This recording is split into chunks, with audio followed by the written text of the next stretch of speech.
Imagina que vives en un país que te llama ciudadana, que pagas tus impuestos, obedeces sus leyes, educan a tus hijos para servirle. Imagina que trabajas, que te levantas antes del amanecer y te duermes con las manos cansadas, que sostienes una familia, que sostienes una comunidad entera y que aún así ese país te dice: tu voz no cuenta, no en las urnas, no en el parlamento, no en ningún lugar donde se decide tu destino. Esa no es una metáfora. Esa fue la realidad de millones de mujeres en el Reino Unido y en casi todo el mundo durante el siglo XIX y principios del siglo XX. La democracia existía, pero existía a medias. Una democracia que prometía libertad y la otorgaba solo a la mitad de la humanidad. A finales del siglo XIX las ciudades crecían sin parar.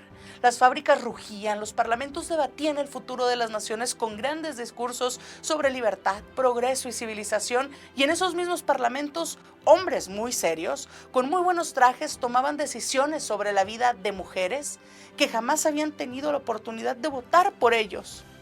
La contradicción era monstruosa y casi nadie en el poder quería verla, porque para muchos de esos hombres el orden estaba bien como estaba. Decían que las mujeres eran demasiado emocionales para participar en la política, que su lugar estaba en el hogar, que involucrarlas en lo público destruiría el tejido de la sociedad. ¿Demasiado emocionales? Las mujeres que criaban a sus hijos, que enterraban a sus muertos, que sostenían comunidades enteras con las manos vacías. ¿Demasiado emocionales para marcar una casilla en un papel? Esa no era una opinión. Era una mentira diseñada para mantenerlas fuera del poder. Y las mujeres lo sabían. Por eso marcharon, escribieron, firmaron peticiones, presentaron argumentos brillantes ante el Parlamento.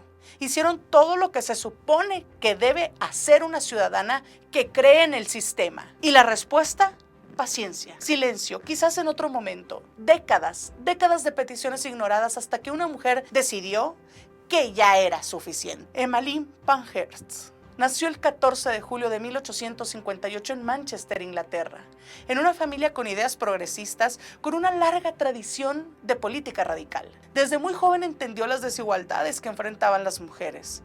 A los 14 años asistió por primera vez a una reunión sobre el sufragio femenino. 14 años. Y ya entonces algo se encendió en ella que nunca se apagaría. Creció entre personas que hablaban de igualdad, de justicia, de un mundo mejor, pero también aprendió una lección amarga, una lección que muchas mujeres aprenden demasiado pronto. Incluso en los movimientos que proclamaban la igualdad, las mujeres seguían siendo relegadas, sus ideas escuchadas con condescendencia, su liderazgo cuestionado, su lugar en la segunda fila. A finales del siglo XIX, las sufragistas británicas llevaban décadas buscando el voto femenino por medios pacíficos y legales, y Emmeline fue parte de ese esfuerzo. Pero llegó un momento en que tuvo que enfrentar una verdad que dolía. El problema no era la falta de argumentos. Los argumentos eran sólidos, eran justos, eran irrefutables. El problema era la falta de voluntad política. Nadie les iba a conceder el voto. Nadie, porque hacerlo significaba compartir el poder. Y el poder no se comparte voluntariamente, se conquista.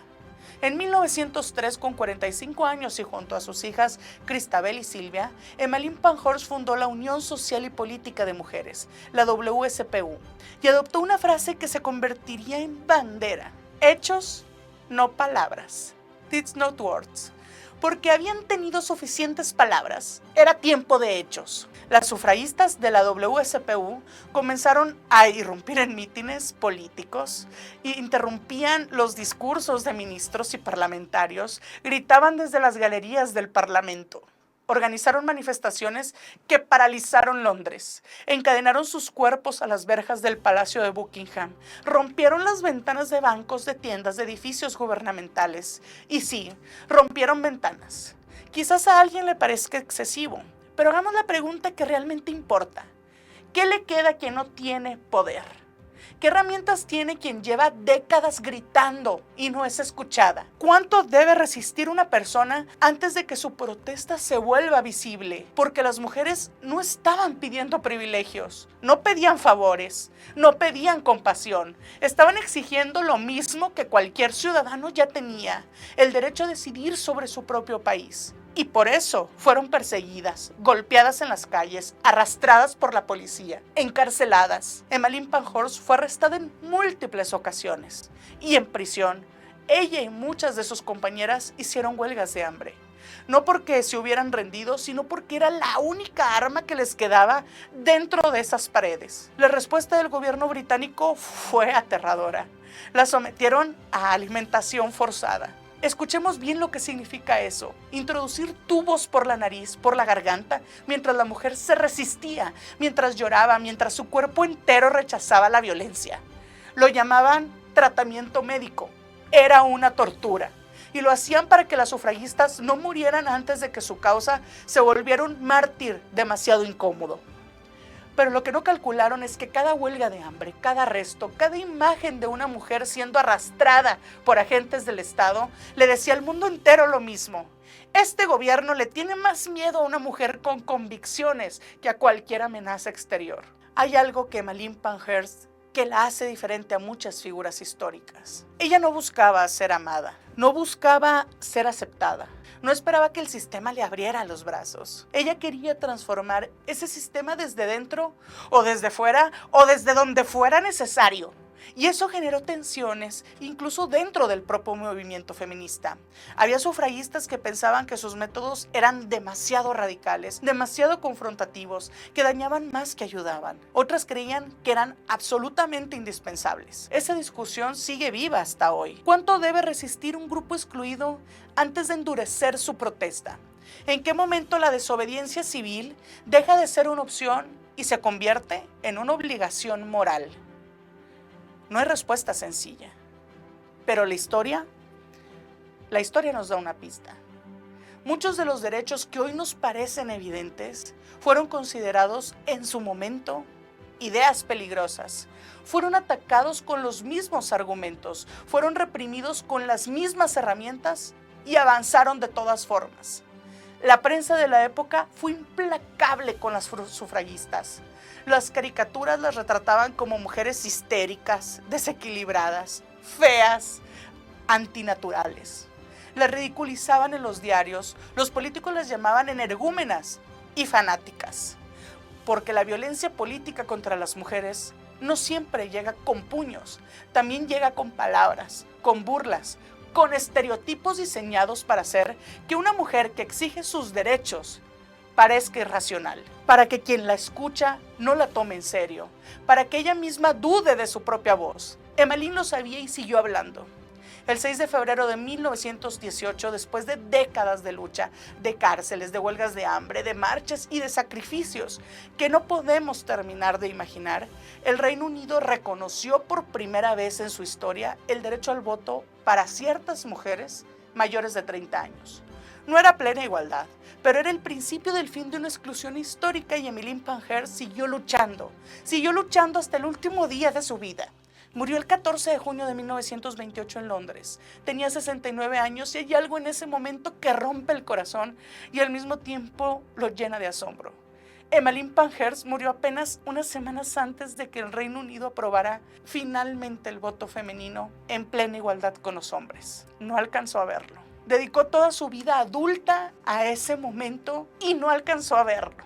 2 años después de su muerte, el gobierno británico le erigió una estatua en los jardines de la Torre Victoria de Londres. Fue inaugurada en 1930 por el primer ministro Stanley Baldwin, el mismo Stanley Baldwin que se había opuesto al voto femenino. La historia tiene esa ironía cruel y perfecta. Los mismos que intentaron detenerla terminaron honrándola porque no pudieron.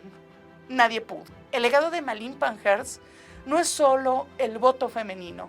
Su legado más profundo es este.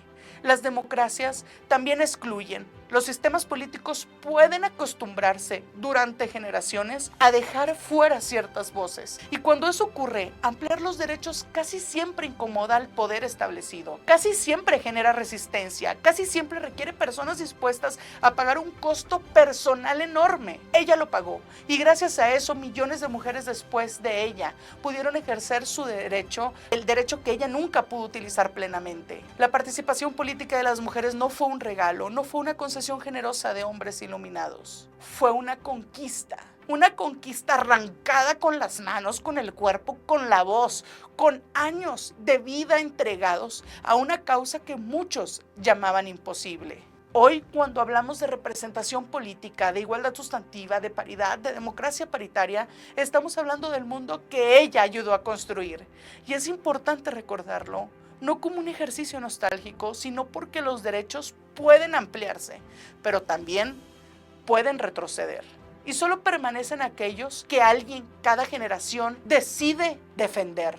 Emmeline Pankhurst entendió que el silencio era cómplice, que esperar era rendirse, que la historia no avanza sola.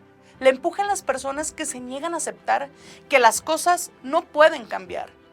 Ella fue una de esas personas y hoy su nombre no está en los libros de historia por haber sido obediente. Está ahí porque se atrevió a desobedecer. Esta fue la historia de Emmeline Pankhurst, una mujer que entendió que pedir permiso para existir era ya una derrota, que los derechos no se mendigan, se exigen. Las luchas de mujeres como ella transformaron para siempre la manera en que entendemos la ciudadanía, la representación y la igualdad. Gracias por acompañarnos en Forjadoras de la Democracia. Se despide Patricia Guadalupe González Mijares, consejera del Instituto Electoral de Coahuila. Te invitamos a continuar este recorrido histórico en nuestros próximos episodios. Búscanos en nuestras redes sociales y recuerda, la democracia no es un destino al que se llega, es un camino que se construye, con cada voz que se suma, con cada historia que se cuenta, con cada mujer que decide no guardar silencio. Hasta la próxima.